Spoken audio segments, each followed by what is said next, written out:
PLT nanti ada gunanya. Kemudian salin dan pajang dibantu oleh teman kita nanti baru kita pajang dan tanda tangani bersama. Nah kita lanjut.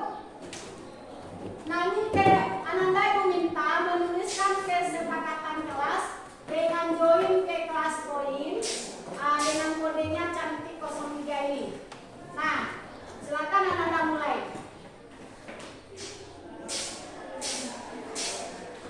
Apa contoh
Yang pertama apa lagi?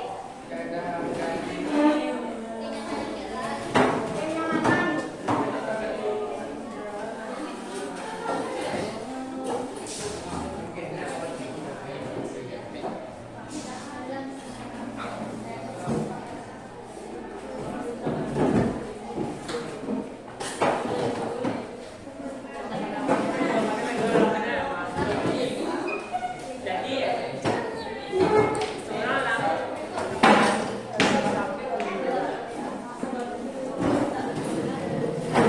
Yang pertama Aditya. Siap-siap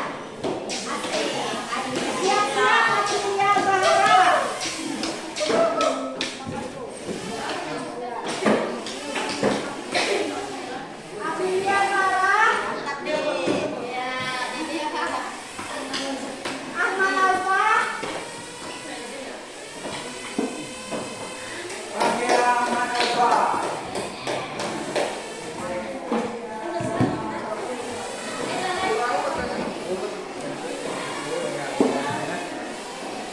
Pak Alasya.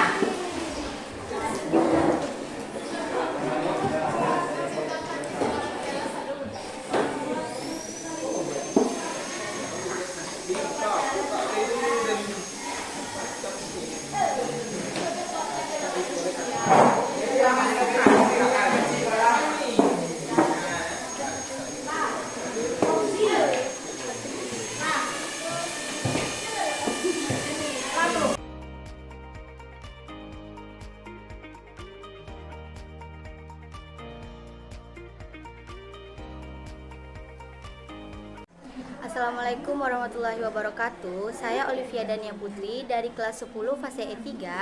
Kami tadi telah selesai mendiskusikan tentang keyakinan kelas dan kami telah merumuskan 3 dari keyakinan kelas tersebut. Keyakinan kelas ini bertujuan untuk menumbuhkan nilai-nilai dalam diri dan membuat motivasi untuk membuat kelas terasa lebih nyaman.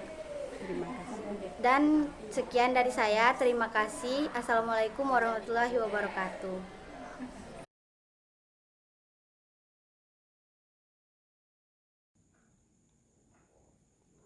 Assalamualaikum warahmatullahi wabarakatuh.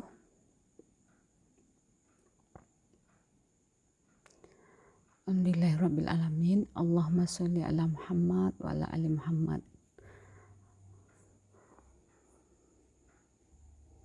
Pertama, marilah kita bersyukur kehadirat Allah pada kesempatan yang berbahagia ini telah dapat hadir pada acara diseminasi aksi nyata modul 1-4 budaya positif yang akan saya sampaikan Duni Mardian CGP Angkatan 9 Kabupaten Pesisir Selatan. Salawat beriring salam semoga selalu tercurahkan kepada arwah junjungan kita Nabi besar Muhammad sallallahu alaihi wasallam. Allahumma sholli ala Muhammad wa ali Muhammad. Semoga dengan syafaatnya nanti kita dapat berkumpul di jannahnya Allah.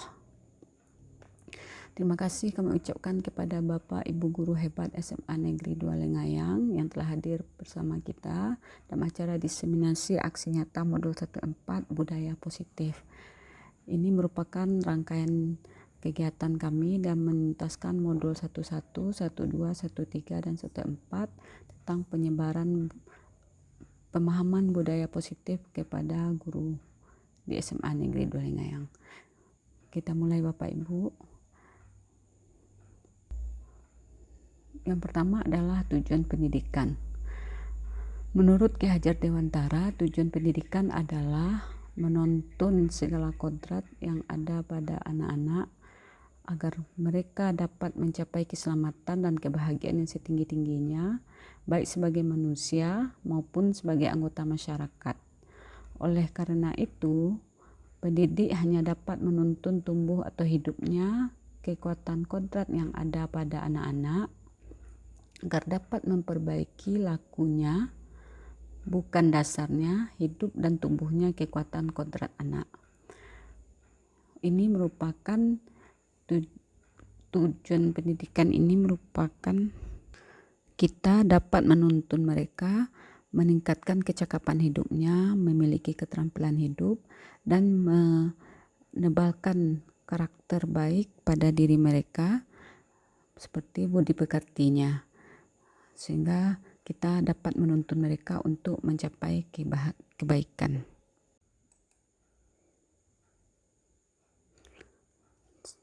Selanjutnya, budaya positif.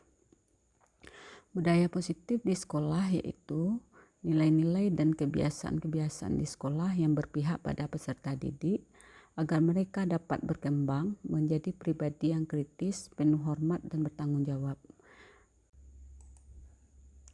Nah, konsep inti budaya positif. Ada beberapa konsep Bapak Ibu. Yang pertama adalah perubahan paradigma belajar, disiplin positif, nilai-nilai kebajikan, kebutuhan dasar manusia, motivasi perilaku manusia, posisi kontrol guru, ada 5 nantinya, keyakinan kelas, dan segitiga restitusi. Nah, semua budaya positif ini akan kita coba terapkan di sekolah kita. Perubahan paradigma, yaitu paradigma belajar.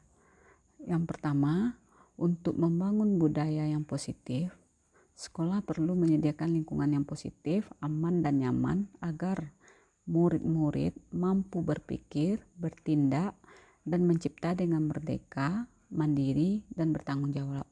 Jadi budaya positif ini akan kita coba kembangkan di sekolah kita sehingga dapat menghasilkan kompetensi lulusan yang terbaik. Miskonsepsi tentang teori kontrol. Ada beberapa miskonsepsi kita selama ini tentang kontrol kita terhadap murid. Yang pertama, ilusi guru mengontrol murid. Nah, kita menganggap bahwa guru dapat mengontrol seluruh pekerjaan murid. Yang kedua, ilusi bahwa penguatan positif, efektif, dan bermanfaat bisa dengan memberikan penghargaan kepada murid yang kita anggap itu memberi manfaat. Yang ketiga, ilusi bahwa kritik dan membuat rasa bersalah mampu menguatkan karakter. Dan yang keempat, ilusi bahwa orang dewasa berhak untuk memaksa. Nah, hal ini tentu tidak bisa kita dalam hal ini seorang guru tentu merasa berhak untuk memaksa muridnya. Nah, siapa sesungguhnya yang memiliki kontrol? Nah, Bapak Ibu, jika kita memiliki sebuah rahasia, tentu kita sendiri bisa mengontrolnya. Misalkan kita memiliki sebuah rahasia di tangan dan akan membuka telapak tangan ini, maka kita sendiri dan orang lain ingin mengetahuinya, maka tentu kita sendiri akan menentukan apakah kita akan memberikannya atau kita tetap mempertahankan rahasia ini. Jadi semua ini tergantung kepada diri kita ya Bapak Ibu. Nah, yang pertama, stimulus respon, kita mencoba mengubah orang agar berpandangan sama dengan kita. Nah, di dalam teori kontrol, seharusnya kita berusaha memahami pandangan orang lain tentang dunia. Jadi, kita akan berusaha memahami pandangan orang lain. Yang kedua, perilaku buruk dilihat sebagai suatu kesalahan. Padahal, di dalam teori kontrol, semua perilaku tentu memiliki tujuan. Ya kan Bapak Ibu? Yang ketiga, orang lain bisa mengontrol saya. Tetapi sebenarnya hanya diri kita bisa mengontrol diri kita sendiri. Tidak mungkin dikontrol oleh orang lain. Begitu juga sebaliknya, saya bisa mengontrol orang lain. Nah, jadi padahal dalam teori kontrol hanya kita tidak bisa mengontrol diri orang lain. Nah, jadi ini kemudian pemaksaan pada saat bujukan gagal. Nah, kita sering memaksa, kemudian teori kontrolnya kolaborasi dan konsensus menjadikan pilihan-pilihan baru. Nah, seharusnya kita dapat berkolaborasi dalam menentukan pilihan-pilihan baru. Kemudian, model berpikir menang kalah. Artinya, kalau kita bisa memaksa, kita akan menjadi pemenang dan murid akan menjadi kalah. Seharusnya dalam teori kontrol adalah berpikir menang-menang. Seorang guru dan murid dapat menjadi pemenang dalam keduanya menang dan menyelesaikan masalah ini.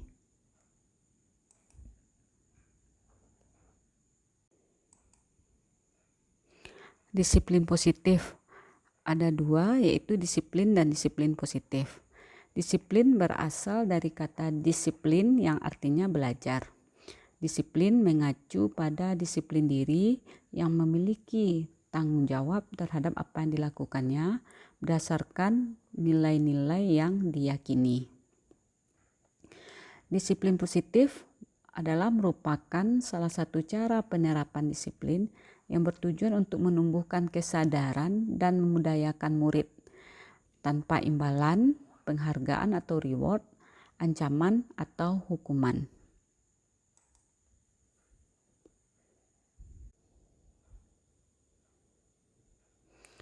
Tujuan disiplin positif. Sebagai pendidik, tujuan kita adalah menciptakan murid yang memiliki disiplin diri dengan menanamkan motivasi internal, motivasi dalam diri pada murid-murid kita, yaitu untuk menjadi orang yang mereka inginkan dan menghargai diri sendiri dengan nilai-nilai mereka percaya, yaitu nilai-nilai kebajikan. Jadi kita sebagai guru akan berusaha menumbuhkan motivasi internal, motivasi dalam diri murid untuk memiliki disiplin yang positif. Nah, selanjutnya nilai-nilai kebaikan. Nilai-nilai kebaikan adalah nilai yang disepakati secara bersama terlepas dari suku bangsa, agama, budaya, bahasa maupun latar belakangnya. Ada beberapa nilai kebajikan yang diterapkan berdasarkan organisasi atau institusi. Di negara kita menerapkan profil pelajar Pancasila pada murid kita, sementara yang lain adalah primary, IBO, dan keterampilan hidup atau life skill. Nah, untuk profil pelajar Pancasila yang akan kita kembangkan adalah nilai beriman dan bertakwa kepada Tuhan Yang Maha Esa dan berakhlak mulia, berkebinekaan global, gotong royong, mandiri, kreatif, dan bernalar kritis. Yang disingkat dengan makan roti manis, yaitu ma itu beriman dan bertakwa pada Tuhan Yang Maha Esa, kan itu berkebinekaan global, ro itu gotong royong, ti-nya itu kreatif, man-nya itu mandiri, dan manisnya itu yaitu bernalar kritis. Nah, selain itu nilai-nilai dari yang bisa diterapkan adalah toleransi, rasa hormat, integritas, mandiri, menghargai atau antusias, empati, keingintahuan, kreativitas, kerjasama, percaya diri, dan komitmen. Sementara untuk nilai dari keterampilan hidup yang dapat diadopsi adalah dapat dipercaya, lurus hati, pendengar yang aktif, tidak merendahkan orang lain, dan memberikan yang terbaik dari diri. Selanjutnya, kebutuhan dasar manusia. Kebutuhan dasar manusia adalah segala sesuatu yang kita lakukan untuk mendapatkan apa yang kita inginkan. Seluruh tindakan yang kita lakukan pasti memiliki tujuan tertentu, dan semua usaha terbaik yang kita lakukan adalah dalam rangka agar kebutuhan dasar kita terpenuhi dengan baik. Nah, jadi nanti ada beberapa kebutuhan dasar, yaitu bertahan hidup, kasih sayang dan diterima, penguasaan atau empower, kebebasan dan kesenangan. Yang bertahan hidup ini bisa menyangkut makanan, pakaian, tempat tinggal, keamanan, dan kesehatan.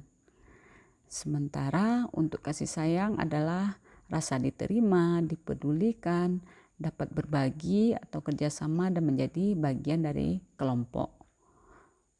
Sedangkan untuk penguasaan menyangkut harga diri, keinginan untuk dianggap dan memimpin, berprestasi, diakui, dan didengar. Nah, kebutuhan dasar untuk kebebasan menyangkut mandiri, memiliki pilihan untuk mencoba hal-hal baru, dan mampu mengendalikan dirinya.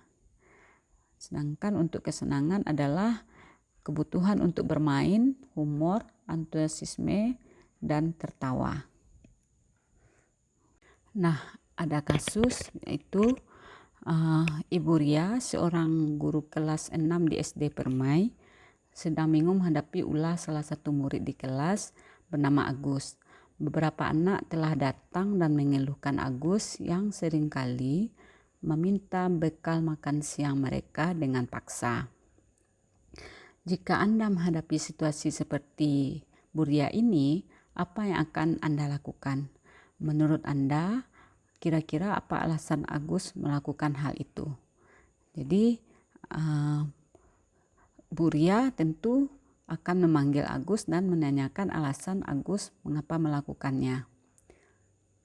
Ada beberapa hal dalam konteks penerapan disiplin positif. Jadi Bu Ria sebaiknya mencari tahu alasan Agus melakukan tindakan tersebut agar mengetahui kebutuhan mana yang sedang berusaha dipenuhi oleh Agus. Mungkin yang pertama adalah kebutuhan bertahan hidup. Alasannya Agus lapar dan orang tuanya tidak memberikan bekal makan siang. Jadi dia ingin menikmati makan siang untuk bertahan hidup. Yang kedua, untuk mendapatkan kasih sayang atau diterima, yaitu teman Agus jadi perhatian sama Agus. Jadi Agus ingin mencari perhatian. Yang ketiga, power atau penguasaan. Agus akan merasa hebat karena temannya jadi takut dan menuruti keinginannya. Kemudian untuk kebebasan atau freedom, Agus merasa bosan, dia ingin memilih. Jadi Agus merasa bosan dengan bekal dibawakan oleh orang tuanya karena selalu membawa bekal yang sama. Nah, untuk kesenangan, Agus hanya iseng dan dia menikmati ekspresi wajah teman-temannya yang kesal. Jadi ini ada beberapa kebutuhan dasar yang akan berusaha dipenuhi Agus yang akan diceritakan oleh Ibu Ria. Jadi murid-murid kita seperti halnya Agus dalam melakukan sesuatu pasti ada tujuannya, yaitu untuk memenuhi kebutuhan dasarnya. Nah, berikutnya motivasi perilaku manusia. Ada dua motivasi, yaitu motivasi internal dan motivasi eksternal. Nah, motivasi internal dapat berupa, eksternal ini dapat berupa untuk menghindari ketidaknyamanan atau hukuman. Jadi, kita melakukan sesuatu berdasarkan tidak ingin dihukum. Jadi melakukannya untuk menghindari ketidaknyamanan. Kemudian untuk mendapatkan imbalan penghargaan dari orang lain. Contohnya kita datang tepat waktu karena ingin menjadi guru yang berprestasi dan sebagainya. Nah, selanjutnya untuk motivasi internal, yaitu untuk menjadi orang yang mereka inginkan dan menghargai diri sendiri dengan nilai-nilai yang mereka percaya. Ini adalah tujuan disiplin positif. Jadi untuk menimbulkan, memotivasi diri anak-anak kita agar mereka dapat menjadi orang yang menghargai diri sendiri dengan nilai-nilai yang dipercaya. Nah, selanjutnya hukuman, konsekuensi, dan restitusi dalam rangka menegakkan disiplin positif. Apa itu hukuman? Hukuman ini bersifat tidak terencana atau tiba-tiba. Tidak tahu apa yang akan terjadi atau tidak dilibatkan. benar begitu ya Bapak Ibu. Kemudian bersifat satu arah dan berupa hukuman fisik atau psikis. Jadi hukuman ini nanti bisa menyakitkan atau memalukan bagi murid kita. Sedangkan untuk konsekuensi, dia bersifat terencana, disepakati sesuai peraturan. Kemudian murid tetap dibuat tidak nyaman dan sikap guru selalu memonitor murid. Jadi guru memantau apakah konsekuensi telah dijalankan gitu. Nah, untuk restitusi ini dalam rangka menumbuhkan disiplin positif, yaitu proses menciptakan kondisi bagi murid untuk memperbaiki kesalahan dan juga proses kolaboratif yang mengajarkan murid untuk mencari solusi sendiri. Jadi guru dapat berperan membantu murid untuk mencari solusi dari permasalahannya sendiri. Nah, mari selanjutnya kita berlatih tentang hukuman, konsekuensi, dan restitusi. Mari kita mulai ya Bapak Ibu. Yang pertama, lari mengelilingi lapangan basket 2 kali karena terlambat hadir ke sekolah. Ini termasuk pada hukuman. Ya, setuju ya. Kemudian yang kedua, membersihkan coretan yang dibuatnya di meja tulis. Ini termasuk pada konsekuensi. Kemudian yang ketiga, murid diminta untuk push up 15 kali karena tidak menggunakan masker ke sekolah. Bagaimana Pak Ibu? Ada mau berpendapat? Hukuman. Kemudian menggantikan kertas tugas yang telah dicoret. Hukum konsekuensi bersama kita sepakat. Kemudian berjemur di lapangan basket pukul 12 siang karena mengobrol dengan teman. Hukuman. Nah, ini murid diminta untuk bertelanjang kaki sepanjang hari karena tidak menggunakan sepatu warna hitam sesuai peraturan sekolah. Termasuk hukuman atau konsekuensi? Hukuman. Pak Bayu? Konsekuensi. Nah, ada perbedaan pendapat ya Bapak Ibu. Ada Bapak Ibu yang menyatakan bahwa ini hukuman dan ada yang menyatakan konsekuensi. Tentu kita ada alasannya kenapa menyatakan hal ini termasuk hukuman atau menyatakannya sebagai konsekuensi. Ada yang mau sampaikan alasannya? Silakan Pak Nasir.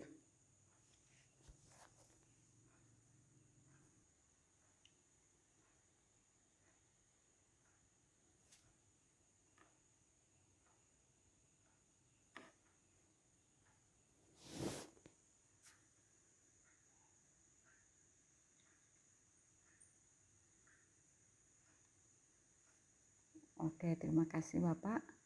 Nah, Pak Bayu, jadi tadi konsekuensi, silakan Pak. Kenapa konsekuensi?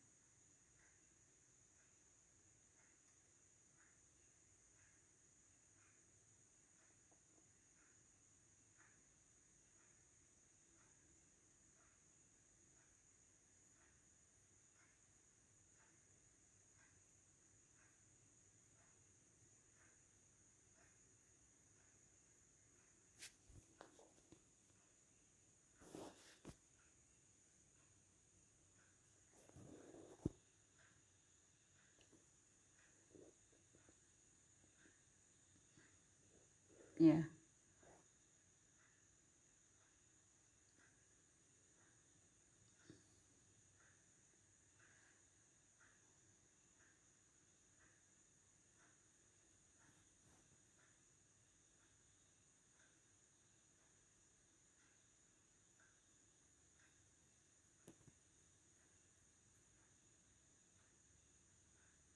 Ya. Bagus sekali Bapak, terima kasih Berarti ini cukup alot ya Bapak Ibu ya. Nanti kita akan lihat apakah ini termasuk hukuman atau konsekuensi. Kita lanjut, yaitu berdiri di depan kelas sambil mengangkat kaki satu karena tidak bisa menjawab pertanyaan. Nah, ini hukuman. Nah, mari kita lihat hasilnya, yaitu benar nomor 1. Sepakat kita tadi hukuman. Yang kedua memang konsekuensi. Yang ketiga termasuk hukuman. Dan yang keempat juga konsekuensi.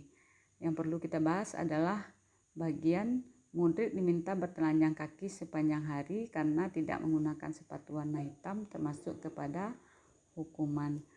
Karena bagaimana Bapak Ibu? Karena dalam hal ini dia bersifat menyakiti murid, mempermalukan murid. Jadi makanya hal ini termasuk ke dalam hukuman.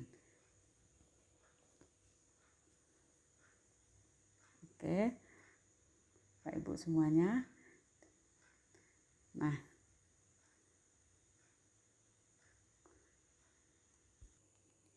ya, hukuman Bapak Ibu.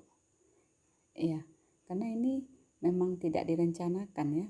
Tidak ada tulis kesepakatan sebelumnya bahwa mereka harus bertelanjang kaki jika tidak menggunakan sepatu warna hitam. Nah, jadi ini bersifat tidak direncanakan dan akan membuat malu siswa kita, membuat mereka tidak berani untuk keluar misalnya karena tidak menggunakan sepatu. Oke Bapak Ibu, berarti sudah sepakat hukuman. Kemudian berdiri di depan kelas termasuk kepada hukuman. Ya, terima kasih. Jadi kita sudah bisa membedakan ya Bapak Ibu, mana yang termasuk hukuman dan mana yang termasuk konsekuensi. Jadi ada ciri-ciri pembedanya. Selanjutnya ada 5 posisi kontrol guru. Nah, ini merupakan yang kita jalankan sehari-hari ya Bapak Ibu. Ada posisi sebagai penghukum yang biasanya banyak melakukan hukum murid kita. Kemudian pembuat rasa bersalah yang dilakukan guru. Kemudian sebagai teman. Nah, ini adalah posisi kontrol yang paling sering saya lakukan. Kemudian sebagai pemantau.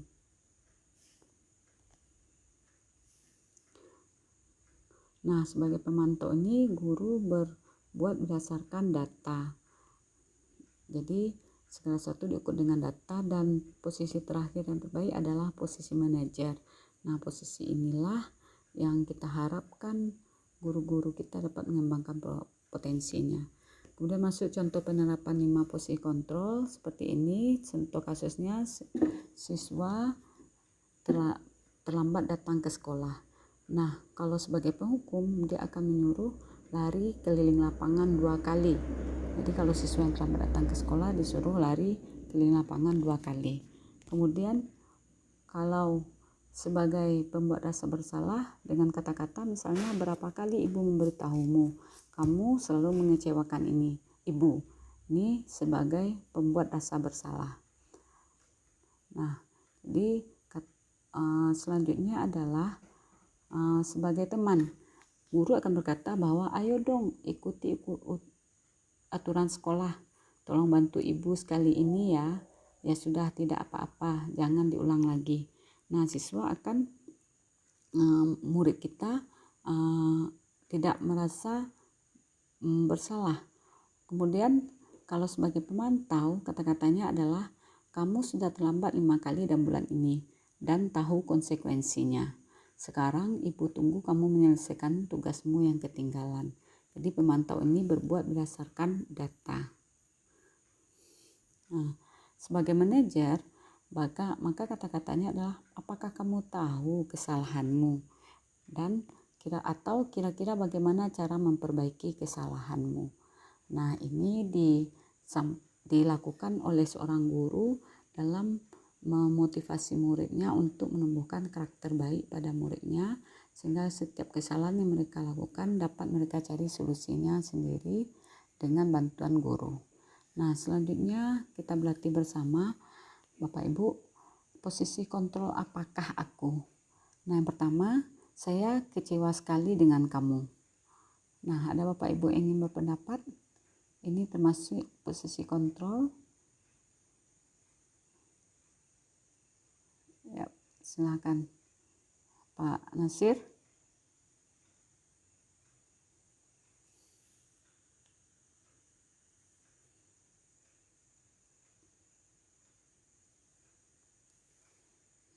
Ya, benar ya. Sebagai pembuat rasa bersalah. Yang kedua, yaitu kamu tidak pernah benar melakukannya. Nah, Pak Ibu, ini termasuk apa? Sebagai pembuat rasa bersalah atau penghukum? Silakan Pak Ibu.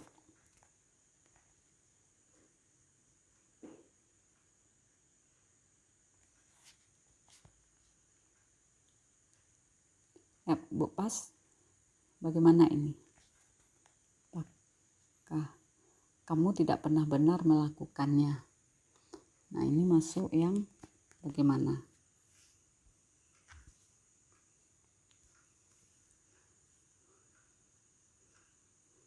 Ya, jadi ini termasuk kategori penghukum karena dia sudah menghakimi murid. Ya, Pak.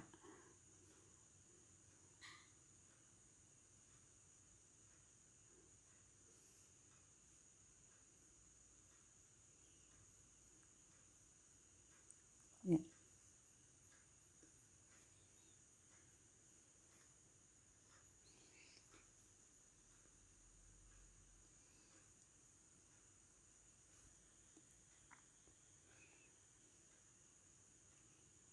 Bapak Ibu yang lain? Nah, memang benar. Jadi ini dalam hal ini kita masih ada yang ingin berpendapat? Silakan Bu Dona.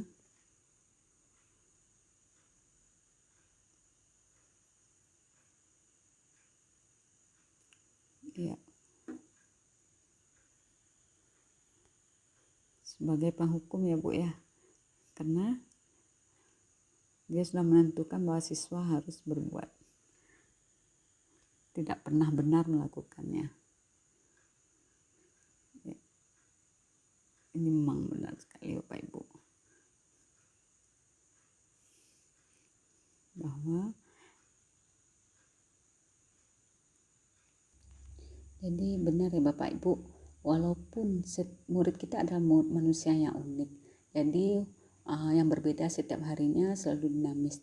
Jadi walaupun setiap hari mereka pernah salah, tetapi kita tidak boleh melakukan bahwa mereka tidak pernah benar melakukannya. Kita tidak boleh menghakiminya. Jadi posisi ini, sikap menghakimi ini adalah posisi penghukum. Nah, sepakat ya Bapak Ibu?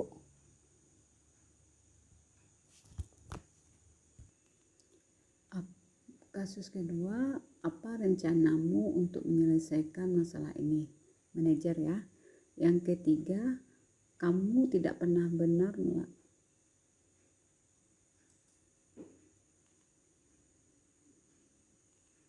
apakah kamu mau mendapatkan stiker bintang hari ini? Nah, ini termasuk apa Bapak Ibu? Ya, ada yang ingin berpendapat? Ya, Bu Sumides.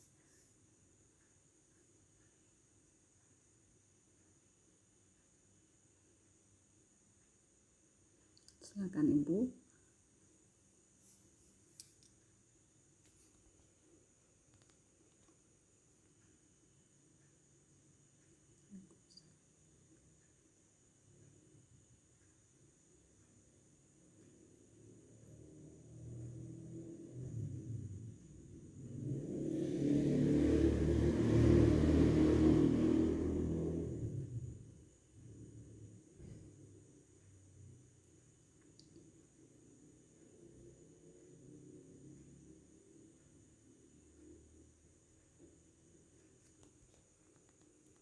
Ya memang, terima kasih Bu. Memang ini terlihat seperti teman ya Bu, karena mereka berbuat mengajak siswa untuk berprestasi. Nah, sebenarnya untuk posisi ini adalah berapa banyak stiker bintang hari ini. Jadi kita siswa murid akan mengumpulkan beberapa stiker bintang yang akan mereka kumpulkan hari ini. Berarti ini menyangkut jumlah atau data. Jadi dalam hal ini tugas guru adalah sebagai pemantau, karena guru akan memantau berapa banyak stiker bintang yang akan anak murid dapatkan pada hari itu. Jadi sebagai pemantau, begitu Bapak Ibu. Selanjutnya, ayo lakukan demi ibu bapak, demi ibu ya. Ya, ini termasuk pada teman. Kemudian kamu selalu yang paling terakhir. Jadi ini sifatnya juga menghakimi murid kita, sehingga ini termasuk kepada posisi guru sebagai penghukum.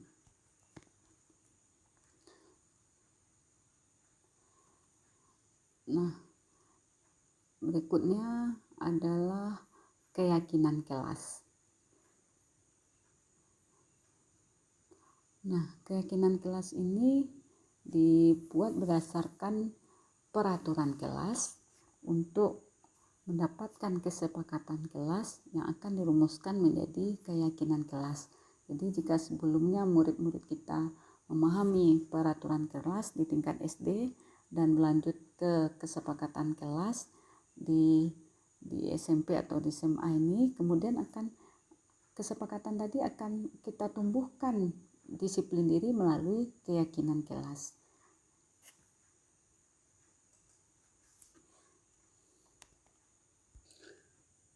Nah, Bapak Ibu, ini ada beberapa peraturan kelas yang bisa kita lihat yang bisa dituju nilai-nilai kebaikan di dalamnya untuk menjadi keyakinan kelas.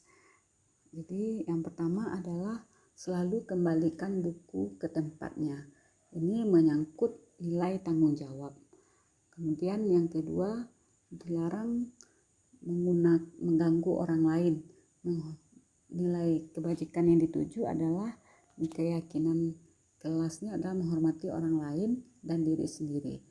Nah, jadi Bapak Ibu, keyakinan kelas ini bersifat lebih abstrak dibandingkan peraturan, dan juga bersifat universal, jadi secara umum, pernyataan-pernyataan umum, dan juga bersifat positif. Jadi yang kita gunakan adalah kalimat-kalimat positif. Nah, diharapkan dari nilai kebajikan yang dituju dalam keyakinan kelas yang dibuat di setiap kelas yang dapat nanti menumbuhkan motivasi internal dari dalam diri murid kita, sehingga mereka memiliki karakter yang baik, dapat mempertanggungjawabkan dirinya, sehingga juga dapat menjadi budaya disiplin di sekolah nantinya. Jadi kita perlu membuat keyakinan kelas agar dapat menumbuhkan motivasi yang lebih baik pada murid kita. Selanjutnya, hadir di sekolah 15 menit sebelum pembelajaran dimulai. Ini menyangkut menghormati orang lain dan komitmen pada tujuan. Atau dilarang melakukan kekerasan. Ini tentang keselamatan dan menghormati orang lain. Kemudian dilarang menggunakan narkoba, menyangkut kesehatan. Kemudian menggunakan masker, juga kesehatan dan keselamatan. Bergantian dan menunggu giliran, kesabaran, dan keamanan. Jadi itulah nilai-nilai yang dapat kita terapkan pada murid kita.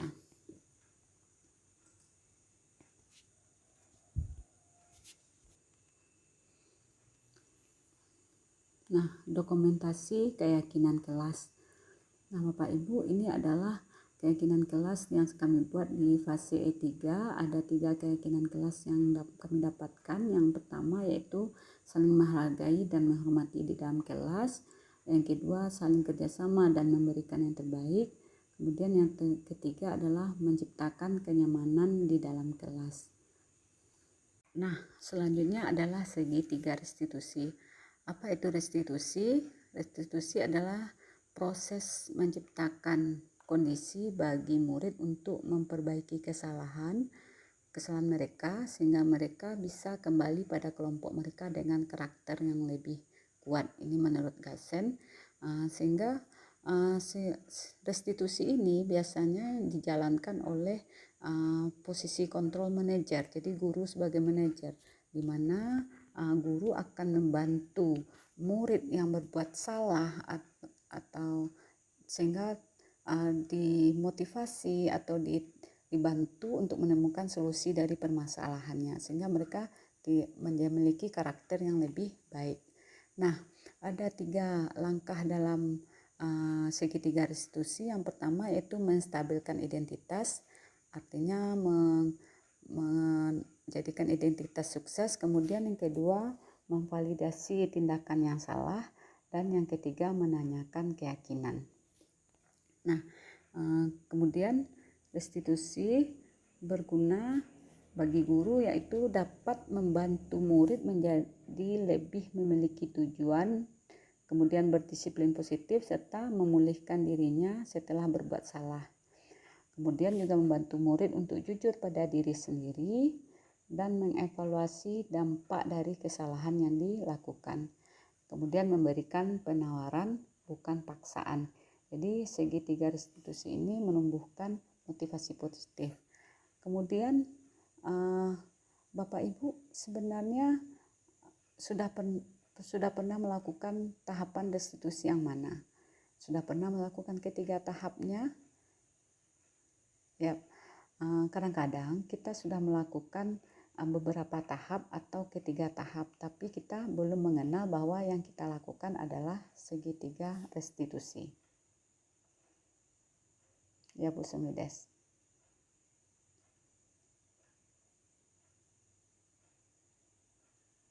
Ya Bu, benar sekali bahwa sebenarnya kita sudah melakukan tapi belum tahu melakukan tahap yang mana. Baiklah, mari kita lihat bersama-sama ya Bapak Ibu.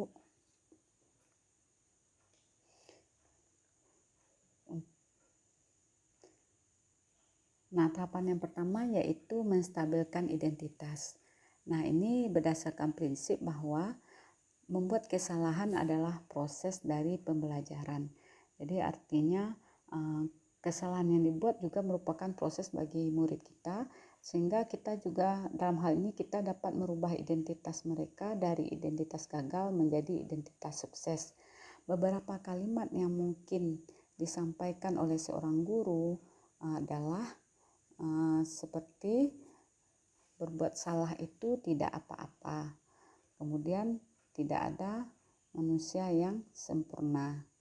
Kemudian atau juga kata-kata saya juga pernah melakukan kesalahan seperti itu. Atau kita bisa menyelesaikan ini. Atau ibu tidak tertarik mencari siapa yang salah tapi ingin mencari solusi dari permasalahan ini.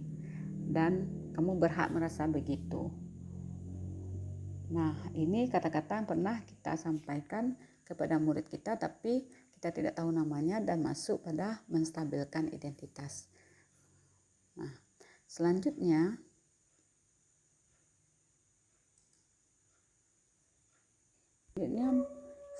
memvalidasi tindakan yang salah. Ini berdasarkan prinsip bahwa setiap perilaku berusaha memenuhi suatu kebutuhan tertentu. Jadi murid-murid kita akan berbuat berdasarkan kebutuhan dasar yang ingin mereka penuhi. Nah, tugas kita adalah untuk memahami kebutuhan dasar apa yang akan dipenuhi oleh murid kita. Nah, bentuk kalimat dalam memvalidasi tindakan ini adalah kita bisa mengatakan bahwa kamu pasti punya alasan mengapa melakukan hal itu. Jadi, atau kalimat kamu patut bangga pada dirimu sendiri karena kamu telah melindungi sesuatu yang penting buatmu.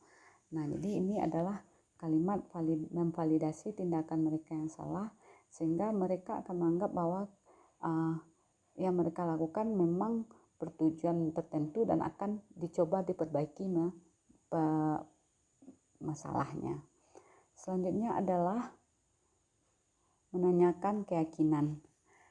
Nah, di sini prinsipnya adalah anak melihat kesalahannya dihubungkan dengan norma sosial atau nilai-nilai yang mendasari manusia berinteraksi dengan orang lain, bisa norma agama juga. Nah, maka di sini kita bisa menanyakan keyakinan kelas yang telah kita buat di kelas atau ditulis di sekolah, yaitu nilai-nilai yang akan dicoba tanamkan pada murid kita. Pertanyaannya adalah apa yang kita percaya sebagai kelas atau keluarga, kemudian apa nilai-nilai umum yang telah kita sepakati, dan atau pertanyaan kamu mau menjadi orang seperti apa. Jadi keyakinan kelas ini, menanyakan keyakinan ini artinya menanyakan nilai-nilai yang tumbuh pada diri murid kita agar punya karakter yang lebih baik daripada sebelumnya. Dengan nilai ini nanti mereka diingatkan terus sehingga mereka bisa memiliki nilai yang lebih kuat lagi. Begitu ya Bapak Ibu. Selanjutnya ini adalah penerapan segitiga restitusi kami yang saya lakukan dalam bersama siswa. Nah, tiba di refleksi akhir. Nah, mari Bapak Ibu kita merefleksi. Ada 3 pertanyaan yang akan kita jadikan refleksi kita. Yang pertama, hal baru apa yang mengubah paradigma saya atau hal baru apa yang saya dapatkan dari sesi pelatihan kita ini. Silakan Bapak Ibu yang ingin menyampaikan refleksinya.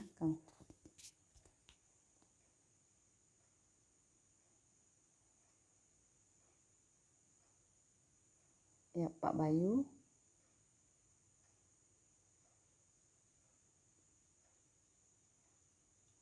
Faisal.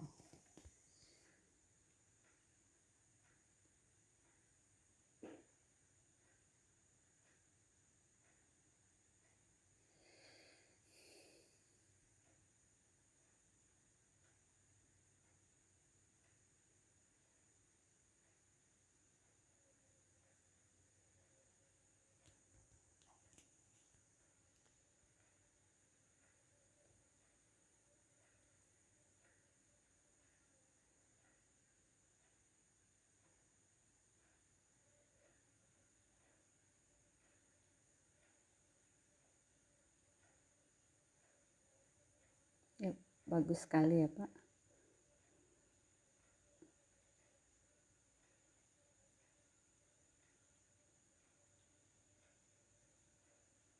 Ya, terima kasih Bapak.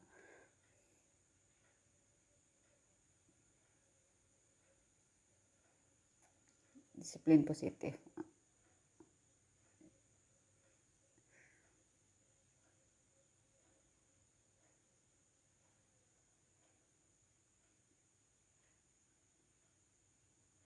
Ya, terima kasih.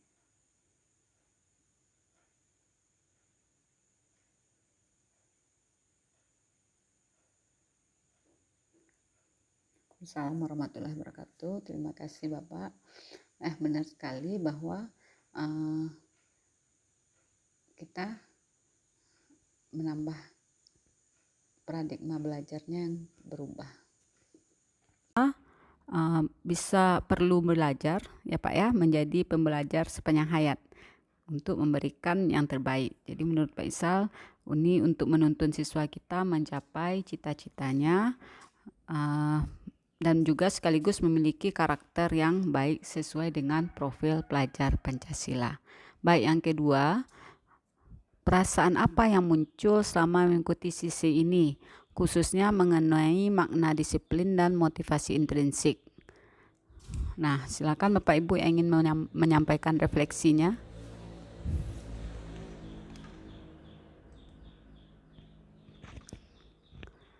Ada Bapak Ibu? Ya, silakan Pak Bayu.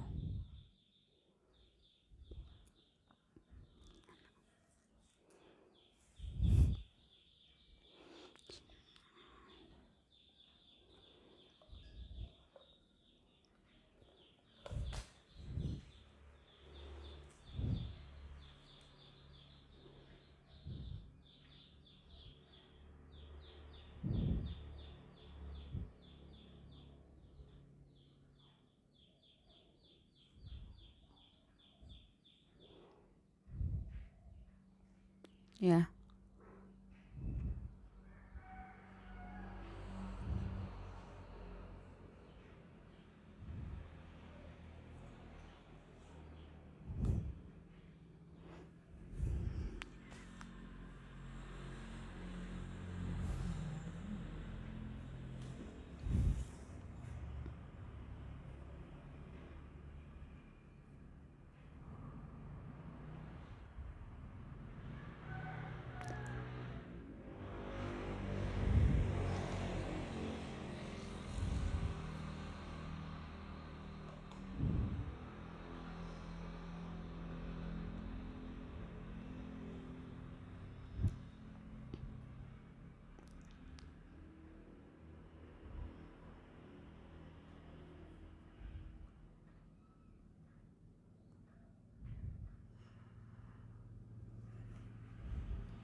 Ya, Waalaikumsalam warahmatullahi wabarakatuh. Terima kasih Bapak.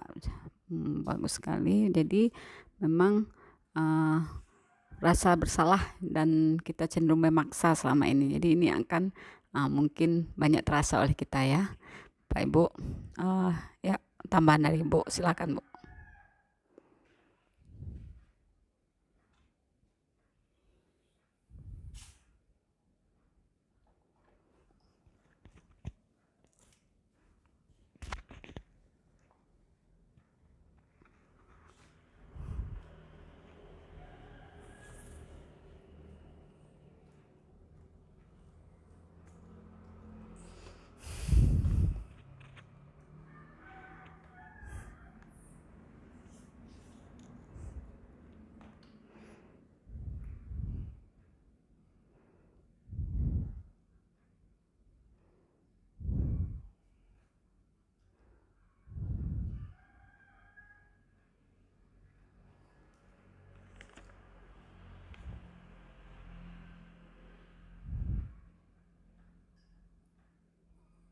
Ya, terima kasih Bu.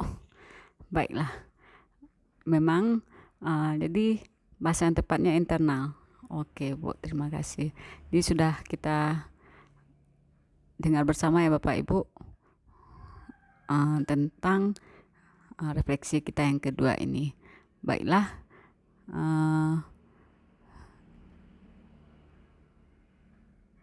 ya Bu. Ya.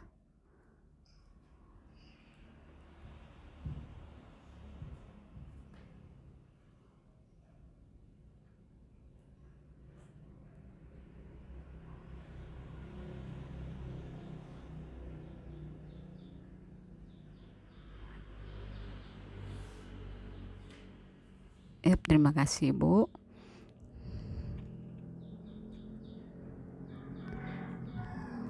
Waalaikumsalam warahmatullahi wabarakatuh. Nah, silakan Bapak Ibu yang untuk kita lanjutkan refleksi yang ketiga, yaitu saya akan menjadi guru yang seperti apakah setelah mengikuti sesi ini. Nah, jadi kita akan menjadi guru yang seperti apa? Silakan Bapak Ibu yang ingin memberikan refleksinya.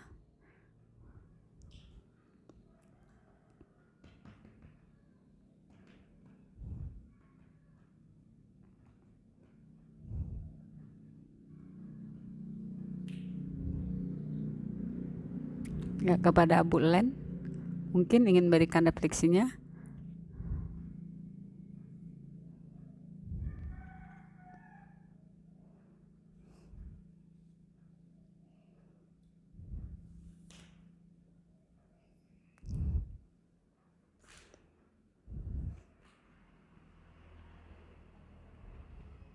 Guru serba bisa.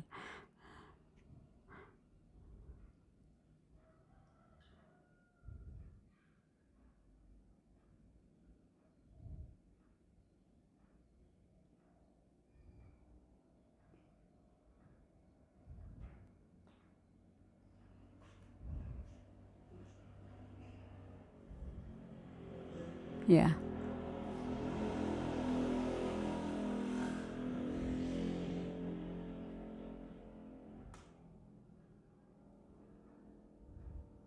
Yap, oke.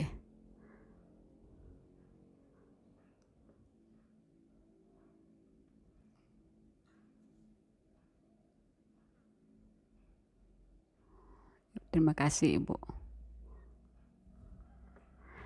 Nah, jadi menjadi posisi manajer, posisi yang bisa membantu murid dalam menyelesaikan masalahnya, mencari solusi dan membantu murid untuk mencari solusinya bersama-sama dengan guru. Oke, Bapak Ibu, saya rasa untuk sesi diseminasi kita berakhir. Saya ucapkan alhamdulillah. Terima kasih atas kehadiran Bapak Ibu semuanya, guru hebat SMA Negeri 2 Lengayang.